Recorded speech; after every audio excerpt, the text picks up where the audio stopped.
बाकीचे 3 स्तंभ आपल्याला माहिती आहे, लेजिस्लेटिव्ह, ऍडमिनिस्ट्रेटिव्ह, ज्युडिशियरी आणि चौथा स्तंभ म्हणजे पत्रकारिता किंवा न्यूज माध्यम.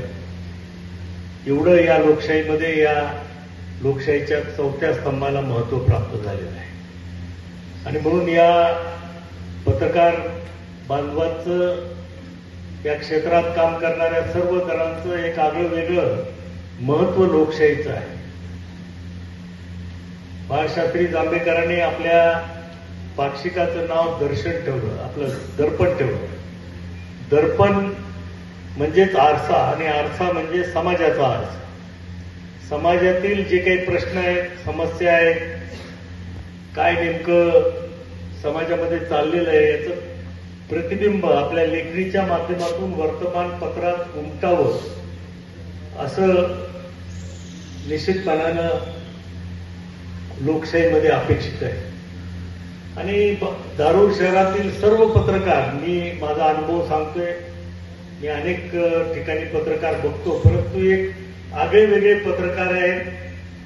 आपल्या व्यवसायाशी, आपल्या पत्रकार म्हणून त्यांचे जी काही त्यांच्याकडून अपेक्षा आहेत, त्याच्याशी ते समाजाशी बांधिलकी मानून काम करणारे आहेत. आणि म्हणून निश्चितपणानं धारूरच्या पत्रकार संघाचं एक आगळं वेगळं महत्व आहे. मी या निमित्तानं, मी स्वतः सुद्धा या धारूर तालुक्यातलाच रहिवासी आहे. माझं गावही धारूर तालुक्यात येतं. आणि त्यामुळं या शहराच्या समस्येबाबत आमदार झाल्यानंतर निश्चितपणानं मी लक्ष देण्याचं काम केलेलं आहे. इथला सर्वात महत्वाचा प्रश्न आहे पाणी पुरवठ्याचा. बालाभाऊ सविस्तर आता बोलले.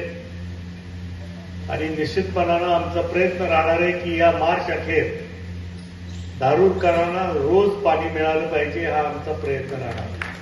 त्या दृष्टिकोनातून सर्व काही निधी उपलब्ध आहे, काम वेगानं चालू आहे. आणि आम्ही वेळोवेळी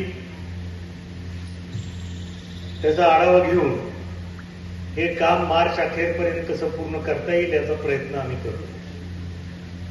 रस्त्या नाल्याचा प्रश्न आहे, त्यासाठी 102 कोटी रुपयाचा प्रस्ताव आपण शासनाकडे पाठवलेला आहे. या प्रस्तावाला जर मान्यता मिळाली आणि निधी उपलब्ध झाला तर निश्चितपणानं धारूर शहराचा संपूर्ण रस्त्याचा कायापालट झाल्याशिवाय राहणार नाही. आणि हा दुसरी समस्या सुद्धा सोडवण्याचा आम्ही या ठिकाणी प्रामाणिकपणे प्रयत्न. धारूर शहराचं एक ऐतिहासिक महत्व आहे. इथल्या किल्ल्यामुळं आपल्या शहराला किल्ले धारूर हे संबोधलं जातं. आणि त्या ऐतिहासिक वारसा जपण्यासाठी सुद्धा शासनाच्या माध्यमातून वेळोवेळी निधी मंजूर करण्याचं काम आपण करतोय. याही वर्षी जवळजवळ 8-8.5 कोटी रुपयाचा निधी मंजुरीच्या अवस्थेत आहे. तो निधी मंजूर झाल्यानंतर रितसर टेंडर काढून त्याचंही काम आपण निश्चितपणानं सुरू करू. आज या धारूर शहराच्या दृष्टीनं हा संपूर्ण परिसर हा डोंगर दऱ्यामध्ये बसलेला हा धारूर तालुका आहे. आणि त्यामुळं सिंचनाची सुविधा कमी आहे, ती वाढवण्यासाठी आपल्याला प्रयत्न करावे लागतील. आत्ताच आमच्या महायुती शासनानं उल्हास खोऱ्यातून मराठवाड्यामध्ये पाणी आणण्याचा एक मोठी योजना